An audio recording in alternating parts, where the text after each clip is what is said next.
Hi friends, मैं आकांक्षा Sharma GK with आकांक्षा में आपका स्वागत करती हूँ। फ्रेंड्स, बहुत सारे कमेंट बार बार मेरे पास आ रहे थे कि जैसे एमपीपीएससी प्री में आप तैयारी कराते हैं वैसे ही ये जो व्यापम की बहुत सारी वैकेंसीज निकल रही हैं उसके लिए तैयारी कराइए। तो पटवारी के लिए तो मैंने एक अलग ही कोर्स लॉन्च कर दिया है, नोट्स भी कर दिए हैं और अलग से वीडियो भी चल रहा है। 100 दिन का क्रैश कोर्स चल रहा है। ये मैंने एक दूसरी सीरीज़ स्टार्ट की है। इसका जो नाम है, इसका नाम है जी सीरीज़ याद रखिएगा, जी सीरीज़, क्योंकि प्लेलिस्ट में आपको जी सीरीज़ के नाम से ही मिलेगी और ये G1 है। इसमें मैं क्या कराने वाली हूँ, मध्य प्रदेश और व्यापम की जितनी भी परीक्षा इंक्लूडिंग एमपीपीएससी, इसमें जितने भी पिछले 30 से 35 सालों से जितने भी बार बार प्रश्न पूछे जा रहे हैं उनको हम यहाँ पे सॉल्व करेंगे। इसकी पीडीएफ आपको पटवारी का अगर आपने नोट्स लिया हो, पीएससी प्री का नोट्स लिया हो, तो उन ग्रुप में आपको इसकी पीडीएफ मिल जाएगी। तो चलिए स्टार्ट करते हैं। पहला क्वेश्चन है, 2022 फुटबॉल विश्व कप की मेजबानी करने वाला देश कौन होगा। कौन ने की, 2022 में फुटबॉल विश्व कप चल ही रहा है, तो किसने की है इसकी मेजबानी, तो ये चल रहा है कतर में 2022। और ये क्वेश्चन आने की बहुत ज़्यादा संभावना है। 2022 फुटबॉल विश्व कप मेजबानी करने वाला देश कौन सा है, कतर है। अभी 21 नवंबर से 18 दिसंबर तक कुल 28 दिन का ये कतर में किया जाएगा और यह प्रतियोगिता का 22वां संस्करण है। याद रखिएगा 2022 में हो रहा है और 22वां ही संस्करण है। ये आपसे पूछ सकते हैं कि फुटबॉल विश्व कप 2022 कौन सा संस्करण है, तो आपको याद रखना है कि वो 22वां संस्करण है। ये इसमें पूरे सामान्य ज्ञान के प्रश्न आ जाएंगे, करंट अफेयर्स और पर्यावरण, इतिहास, भूगोल, राजनीति, अर्थशास्त्र, लगातार इन सामान्य ज्ञान का जो टॉपिक है, सामान्य ज्ञान का जो एक आपका 25 प्रश्न सिलेबस में दिया है, चाहे पटवारी हो चाहे ग्रुप 3 हो, तो वो क्वेश्चन आपको यहाँ पे रिपीटेड होते रहेंगे। अगला क्वेश्चन है, जनसंख्या 2011 में जनगणना 2011 में लिंग अनुपात के रुझानों के अनुसार मध्य प्रदेश के किस जिले को नंबर 1 स्थान मिला है। मतलब सबसे ज़्यादा लिंगानुपात मध्य प्रदेश में किसका है, तो सबसे ज़्यादा लिंगानुपात है मध्य प्रदेश में बालाघाट का। कितना लिंगानुपात है, 1021। तो याद रखना, मध्य प्रदेश जनगणना 2011 10 संभागों में हुई थी और 50 जिलों में हुई थी। ये भी आपको याद रखना है। अभी वर्तमान में 52 जिले हैं, लेकिन जब जनगणना 2011 हुई थी तब उस समय 10 संभाग थे और 50 जिले थे। इसके अनुसार मध्य प्रदेश भारत की जनसंख्या में 6% के योगदान के साथ 6वें स्थान पर है। आपको याद रखना है कि मध्य प्रदेश की जनसंख्या भारत की जनसंख्या का कितना प्रतिशत है। यहाँ से भी एक क्वेश्चन बन रहा है कि मध्य प्रदेश की जनसंख्या भारत की जनसंख्या का कितना है, तो मध्य प्रदेश की जनसंख्या भारत की जनसंख्या का 6% है। कितना है, 6% है। आपसे पूछे जनसंख्या के मामले में मध्य प्रदेश भारत में कौन से स्थान पर है, तो जनसंख्या के मामले में जो मध्य प्रदेश है वो 6वें स्थान पर है। आपसे पूछे क्षेत्रफल के मामले में मध्य प्रदेश का कौन सा स्थान है, तो क्षेत्रफल के मामले में मध्य प्रदेश का दूसरा स्थान है। ये तीनों क्वेश्चन याद रखिएगा। अगला है, मटकी नामक लोक नृत्य मध्य प्रदेश के किस क्षेत्र में प्रचलित है, तो मटकी नामक जो लोक नृत्य है वो मालवा क्षेत्र में प्रचलित है। यह मालवा में क्षेत्र में प्रचलित है। कौन सा नृत्य, मटकी नृत्य कहाँ प्रचलित है, मालवा में प्रचलित है। इसके बारे में पढ़ लेते हैं। मटकी लोक नृत्य मालवा का नृत्य है। यह मालवा के गांव की महिलाएं विभिन्न अवसरों पर करती हैं। इस नृत्य के प्रारंभ में जो महिला नाचती हैं उन्हें झेला कहा जाता है। ये क्वेश्चन भी पूछा जाता है। मटकी नृत्य में जो महिलाएं स्टार्टिंग में, आरंभ में नाचती हैं उनको क्या बोला जाता है, उनको झेलावा बोला जाता है। फ्रेंड, डिस्क्रिप्शन बॉक्स में आपको हमारे WhatsApp, Telegram, Facebook, Twitter, Insta की लिंक मिल जाएगी, ज्वाइन कर लीजिएगा। अगला क्वेश्चन है, संघ लोक सेवा आयोग के सदस्यों की नियुक्ति कौन करता है। संघ लोक सेवा आयोग मतलब होता है यूपीएससी, और यूपीएससी के अध्यक्ष और सदस्यों की नियुक्ति कौन करता है, तो ये करता है भारत के राष्ट्रपति। भारत के जो राष्ट्रपति हैं वो संघ लोक सेवा आयोग के अध्यक्ष और सदस्यों की नियुक्ति करते हैं। कौन करते हैं, यूपीएससी के अध्यक्ष और सदस्यों की नियुक्ति राष्ट्रपति करते हैं। तो इसके बारे में पढ़ लेते हैं। संविधान के अनुच्छेद 315 से 323 में यूपीएससी की व्यवस्था का गठन किया गया है।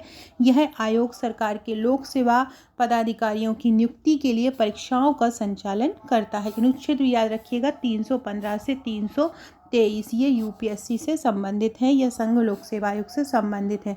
अगला क्वेश्चन है, मध्य प्रदेश लाडली लक्ष्मी योजना के तहत लाभार्थी को कितनी आयु पूरी होने पर राशि का भुगतान किया जाता है, तो लाडली लक्ष्मी योजना में 21 वर्ष की जब आयु पूरी हो जाती है तब कुल राशि का जो कुल टोटल राशि हुई होती है उसका भुगतान किया जाता है। कितनी उम्र में? जब लड़की 21 वर्ष की हो जाती है तब भुगतान किया जाता है। इसके बारे में पढ़ लेते हैं। लाडली लक्ष्मी योजना शिवराज सिंह चौहान द्वारा 2007 में आरंभ की गई थी। उद्देश्य था लड़की की जन्म के प्रति सामाजिक दृष्टिकोण में सकारात्मक बदलाव लाना और शैक्षिक आर्थिक स्थिति में सुधार करना और लड़कियों के भविष्य की अच्छे से नींव रखना। तो याद रखना है लाडली लक्ष्मी योजना कब आई? 2007 में आई। और किस उम्र में महिलाओं को पूरा इसमें मिलेगा? लाडलियों को पैसा पूरा तो 21 वर्ष की उम्र में मिलेगा। अगला है ओलंपिक में भारत ने हॉकी में स्वर्ण पदक कितने बार जीता है? ओलंपिक खेलों में भारत ने हॉकी में स्वर्ण पदक कितने बार जीता है? 8 बार जीता है। Very very important question. Olympic खेलों में भारत ने हॉकी में कितने बार जीता है स्वर्ण पदक? 8 बार जीता है। तो ओलंपिक खेलों का आयोजन प्रत्येक 4 वर्ष के अंतराल में होता है। आयोजन करता है अंतर्राष्ट्रीय ओलंपिक समिति। ओलंपिक खेल की शुरुआत कब हुई थी? शुरुआत हुई थी 1896 में। ओलंपिक खेल की शुरुआत कब हुई थी? 1896 में हुई थी और इसे ओलंपिया पर्वत पर खेला गया, जिसके कारण इसका नाम ओलंपिक पड़ा। इसके गेम को कहाँ पे खेला गया था? सबसे पहले 1896 में ओलंपिया नामक पर्वत था, उस पर खेला गया था, जिसके कारण इसका नाम ओलंपिक पड़ा। तो सबसे पहले ओलंपिक खेल की शुरुआत कब हुई थी? 1896 में। हर 4 वर्ष बाद ओलंपिक आयोजित होता है। और हॉकी में भारत को कितने बार स्वर्ण पदक मिल चुका है? 8 बार मिल चुका है। और अगला क्वेश्चन है मध्य प्रदेश जनजातीय संग्रहालय कहाँ स्थित है? मध्य प्रदेश जनजातीय संग्रहालय कहाँ स्थित है? मध्य प्रदेश जनजातीय संग्रहालय भोपाल में है।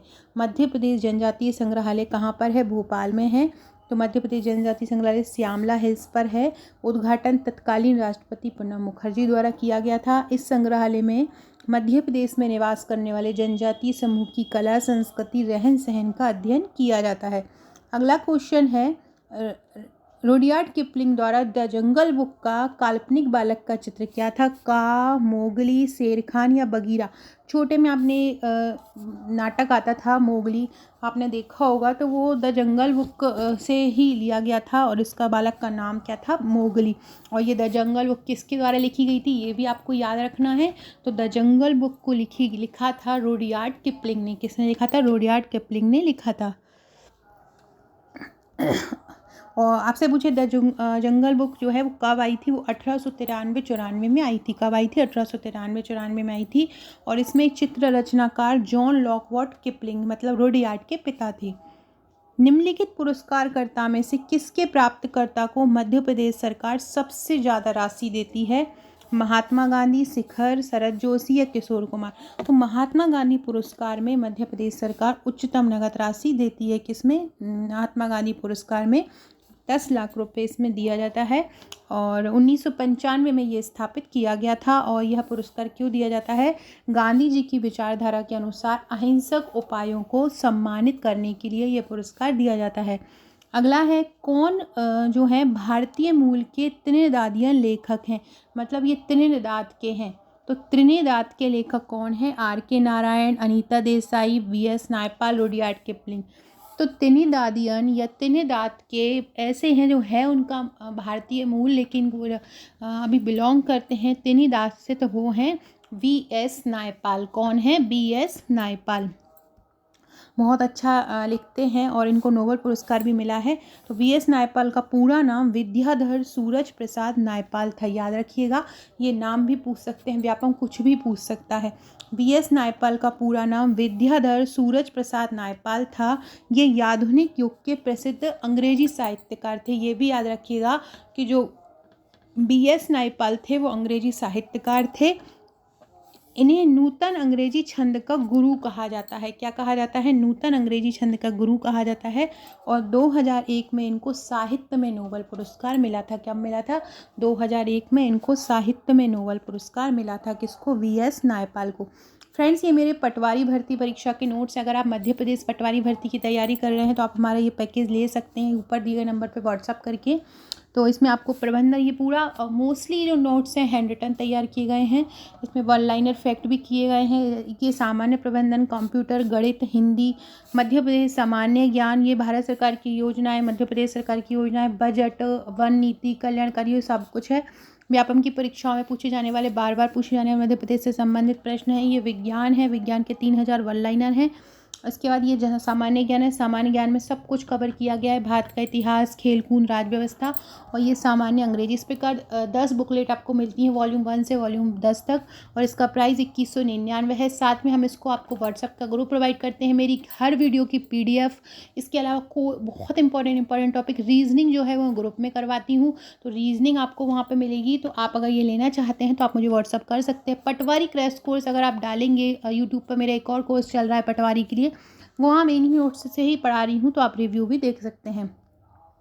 अगला क्वेश्चन है, विभिन्न देशों के मुद्रा विनिमय को विनियमित करने की निश्चित विधि किसके द्वारा लाई गई थी? विभिन्न देशों के मुद्रा विनिमय को, मुद्रा के आदान प्रदान को, मुद्रा विनिमय को विनियमित करने की निश्चित विधि किसके द्वारा लाई गई थी? तो ये लाई गई थी अंतर्राष्ट्रीय मुद्रा कोष के द्वारा। 1945 में अंतर्राष्ट्रीय मुद्रा कोष की स्थापना हुई थी, IMF जिसको बोला जाता है। तो विभिन्न देशों के द्वारा मुद्रा विनिमय को विनियमित करने की विधि किसके द्वारा लाई गई थी? IMF के द्वारा लाई गई थी, याद रखिएगा। अंतर्राष्ट्रीय मुद्रा कोष एक संस्था है जो अपने सदस्य देशों की वैश्विक आर्थिक स्थिति पर नज़र रखने का काम करती है। और इसकी स्थापना कब हुई थी? 1945 में हुई थी, और इसमें सदस्य कितने हैं? 189 हैं। अगला क्वेश्चन है, मध्य प्रदेश राज्य योजना की स्थापना कब हुई थी? तो मध्य प्रदेश राज्य योजना आयोग की स्थापना 1972 में हुई थी। इसके अध्यक्ष मध्य प्रदेश के जो भी मुख्यमंत्री होते हैं वो होते हैं। पहले इसके जो थे वो थे प्रकाश चंद्र सेठी। इसके बारे में पढ़ लेते हैं। 24 अक्टूबर 1972 में सामान्य प्रशासन विभाग के प्रस्ताव के माध्यम से राज्य योजना बोर्ड का गठन हुआ था। इसके अध्यक्ष मुख्यमंत्री होते हैं। इसके अलावा एक उपाध्यक्ष और 13 अंशकालिक सदस्य भी होते हैं। रोबोट एसबी मेट जो अटलांटिक पार करने वाला पहला रोबोट बना था, किस देश की कंपनी द्वारा विकसित किया गया था? रोबोट एसबी मेट इसको अटलांटिक महासागर को पार करने वाला पहला रोबोट बना था, तो ये था नॉर्वे का। कहाँ का था? नॉर्वे का था रोबोट एसबी मेट। और इसने क्या उपलब्धि हासिल की थी? ये अटलांटिक पार करने वाला पहला रोबोट बन गया था। अगला क्वेश्चन है, भारत के संघीय न्यायालय के प्रथम मुख्य न्यायाधीश कौन थे? संघीय न्यायालय के कौन थे? तो Srinivasa Varadachari, J Kania, Maurice Patrick Smith. तो सर मॉरिस लिंडफोर्ड गॉयर जो थे भारत के संघीय न्यायालय, जो कि 1937 में बना था, 1935 अधिनियम के तहत। तो तब संघीय न्यायालय जब बना था तो उस समय न्यायाधीश पहले कौन थे? सर मॉरिस लिंडफोर्ड गॉयर थे। कौन थे? सर मॉरिस लिंडफोर्ड गॉयर थे। ये इसके बारे में पढ़ लेते हैं। भारत में भारत सरकार अधिनियम 1935 के अंतर्गत संघीय न्यायालय की स्थापना 1 अक्टूबर 1937 को हुई थी, और इसके प्रथम मुख्य न्यायाधीश थे सर मॉरिस लिंडफोर्ड गॉयर। अगला है, कार्बोहाइड्रेट जो पौधों में तुरंत इस्तेमाल नहीं किए जाते, वे किस रूप में संचित होते हैं? तो ऐसे कार्बोहाइड्रेट जो पौधों में सीधे इस्तेमाल नहीं किए जाते, वे संचित हो जाते हैं। तो किस रूप में संचित होते हैं? वो माड़ या स्टार्च के रूप में संचित हो जाते हैं। किस रूप में होते हैं? माड़ या स्टार्च के रूप में हो जाते हैं। अगला है, होशंगाबाद की उस कंपनी का नाम बताइए जो बैंक नोट और प्रतिभूति कागज निर्मित करती है। तो कौन से करती है? बैंक के नोट और प्रतिभूति कागज कौन बनाता है? प्रतिभूति कागज कारखाना बनाता है, और ये होशंगाबाद में है। और ये भारत सरकार का एक मंत्रालय है जो मध्य प्रदेश में है। और ये भारतीय जो हमारा रुपया जो बनता है वो जिस कागज़ पर बनता है वो यहाँ पे होशंगाबाद में बनाया जाता है। मध्य प्रदेश में कुल कितने नगर निगम है? तो मध्य प्रदेश में 16 नगर निगम है। कितने हैं? 16 नगर निगम है। मध्य प्रदेश में सरकारी अफीम और अल्कोलाइड फैक्ट्री कहाँ है? तो मध्य प्रदेश में सरकारी अफीम और अल्कोलाइड फैक्ट्री नीमच में है। कहाँ पर है? नीमच में है। मध्य प्रदेश जो है वो यहाँ पे ये नीमच रतलाम जो होता है ये मध्य प्रदेश के पश्चिम क्षेत्र में पड़ता है। अल्फीम अल्कोलाइड फैक्ट्री का मुख्यालय नई दिल्ली में है। मेन मुख्यालय जो है नई दिल्ली में है। 2 कारखाने हैं, गाजीपुर में और नीमच में। वह नदी जो पूरब में बहते हुए मध्य प्रदेश से होकर गुजरती है और उड़ीसा के पास बंगाल की खाड़ी में गिर जाती है। पूरब में बहते हुए मध्य प्रदेश में होकर गुजरती, पूरब में बहते हुए कौन बहती है? महानदी बहती है, जो पूरब में बहते हुए बहती है। कौन सी है? महानदी है। महानदी छत्तीसगढ़ तथा उड़ीसा की सबसे बड़ी नदी है। इसका नाम चित्रोत्पता था। इसका उद्गम जो है वो रायपुर के समीप धमतरी जिले के सिहावा नामक पहाड़ी से हुआ था।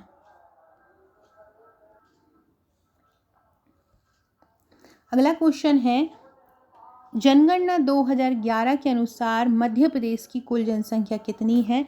तो मध्य प्रदेश की जनसंख्या है 7,26,26,809। आप देखिए इससे कौन मिलता जुलता लग रहा है चारों में? तो ये लग रहा है 7,62,00,000 वाला, तो ये आंसर आपका हो जाएगा। अगला ये लिखा है कि जनगणना 2011 के अनुसार मध्य प्रदेश की जनसंख्या 7,26,26,809। अगला क्वेश्चन है, निम्नलिखित में से कौन सुरक्षा पर कैबिनेट समिति का सदस्य नहीं है? सुरक्षा पर कैबिनेट सदस्य, सुरक्षा के लिए कैबिनेट जो समिति बनती है उसमें कौन सदस्य नहीं है? तो विदेश मंत्री होता है, वित्त मंत्री होता है, रक्षा मंत्री भी होता है, कानून और न्याय मंत्री। सुरक्षा पर कैबिनेट मंत्री का सदस्य नहीं होता। कौन? कानून और न्याय मंत्री। अब इसके बारे में पढ़ लेते हैं। कानून और न्याय मंत्रालय भारत सरकार का सबसे पुराना मंत्रालय है। कौन सा? कानून और न्याय मंत्रालय। इसकी स्थापना 1833 को हुई थी। इसका लक्ष्य सरकार को दक्ष और उत्तरदायी बनाना है। अगला है, कोनेरू हम्पी किस खेल से संबंधित है? कोनेरू हम्पी जो है वो शतरंज से संबंधित हैं और विश्व की दूसरी महिला शतरंज खिलाड़ी हैं। 2007 में इन्हें पद्मश्री भी दिया गया था। तो कोनेरू हम्पी किस खेल की खिलाड़ी हैं? शतरंज की खिलाड़ी हैं। उस थर्मल पावर प्रोजेक्ट का नाम बताइए जिसे 2015 में मध्य प्रदेश के खंडवा जिले में स्थित पावर जनरेटिंग कंपनी द्वारा प्रोत्साहित किया गया था। उसका नाम है Singaji thermal power station. Singaji thermal power station को 2015 में खंडवा जिले में स्थित पावर जनरेटिंग कंपनी द्वारा प्रोत्साहित किया गया था। Singaji thermal power station Khandwa के मुंडी के पास डोगलिया गांव में है और यह परियोजना MPPGCL के स्वामित्व में है।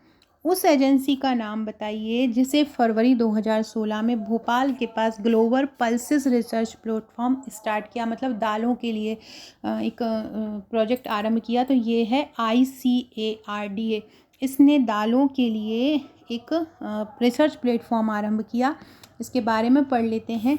ICARDA ने 24 फरवरी 2016 को भोपाल के पास एक वैश्विक दलहन अनुसंधान प्लेटफॉर्म लॉन्च किया। किसने? ICARDA ने, ताकि इस क्षेत्र में दालों के उत्पादन में काफ़ी वृद्धि हो और आयात पर निर्भरता कम हो सके। मध्य प्रदेश सरकार की निर्माया योजना के विषय में दिए गए कथन पर टिप्पणी लिखो कि मध्य प्रदेश की निर्माया योजना में सही बताना है। तो यह विकलांगता से परे, ये सेकंड वाला आंसर हो जाएगा कि जो निर्माया योजना है वो विकलांगता के प्रकार से परे लाभार्थियों को समान कवरेज देती है। किससे? विकलांगता के प्रकार से परे लाभार्थियों को जो है समान कवरेज देती है। निर्माया योजना विकलांगता के प्रकार से परे लाभार्थियों को समान कवरेज देती है। सो फ्रेंड्स, ये थे हमारे आज के क्वेश्चन, बहुत ही महत्वपूर्ण क्वेश्चन थे। नेक्स्ट वीडियो में हम नेक्स्ट पढ़ेंगे। मेरे चैनल पर अभी 3 से 4 कोर्सेज चल रहे हैं। एक चल रहा है मेंस के लिए, मेंस की क्लासेस आती हैं, मेंस की सीरीज़ चल रही है। एक मेंस सॉल्व्ड पेपर चल रहा है, एक पटवारी की क्लास चल रही है और आज मैंने एक और स्टार्ट की है G सीरीज़। तो आज हमने G1 किया है, कल हम इसका G2 करेंगे। वीडियो अच्छा लगे तो लाइक शेयर सब्सक्राइब जरूर कीजिएगा और शेयर कीजिएगा। Okay friends, thank you.